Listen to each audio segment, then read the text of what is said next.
اللہ الرحمن الرحیم۔ السلام علیکم ورحمۃ اللہ وبرکاتہ۔ گھر میں دولت لانے والی تسبیح مغرب یا عشاء کی نماز کے بعد 100 مرتبہ یہ پڑھیں۔ انشاءاللہ آپ کے گھر میں اللہ تعالیٰ دولت بھی عطا کرے گا اور آپ کے گھر میں برکت بھی عطا کرے گا۔ پڑھنا کیا ہے؟ بسم اللہ الرحمن الرحیم۔ فَبِأَيِّ آلَاءِ رَبِّكُمَا تُكَذِّبَانِ۔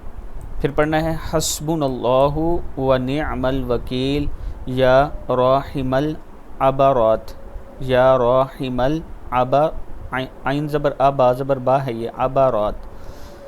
یہ تینوں دعائیں ملا کے ایک مرتبہ ہوتا ہے، مطلب یہ تینوں دعائیں ملا کے 100 مرتبہ آپ نے پڑھنا ہے۔ اس کے علاوہ اگر آپ یہ چاہتے ہیں کہ آپ کے مال میں برکت ہو، آپ کے گھر میں برکت ہو، تو اپنے رب کا شکر ادا کیا کریں، جو ملے اس پر شکر ادا کیا کریں۔ جب کھانا کھائیں الحمدللہ کہا کریں، اچھا کھائیں یا تھوڑا کھائیں تب بھی اللہ کا شکر ادا کیا کریں، اور اللہ کے حضور دعا کیا کریں کہ یا اللہ جو بھی ہمیں کھلائے، جو بھی ہمیں عطا کرے وہ حلال رزق ہو۔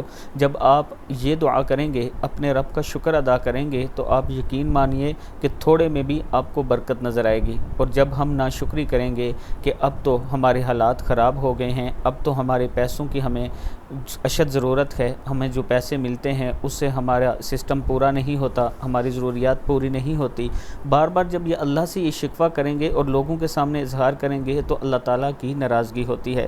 اللہ جو عطا کرتا ہے اس پر شکر ادا کیا کریں، اور خاص طور پر جب کھانا کھا چکیں تو شکر ادا کیا کریں کہ شکر ہے میرے مولا، آپ نے ہمیں کھانا کھلایا اور اتنا اچھا کھلایا، تو اللہ تعالیٰ آپ کو ضرور رزق میں برکت عطا فرمائے گا۔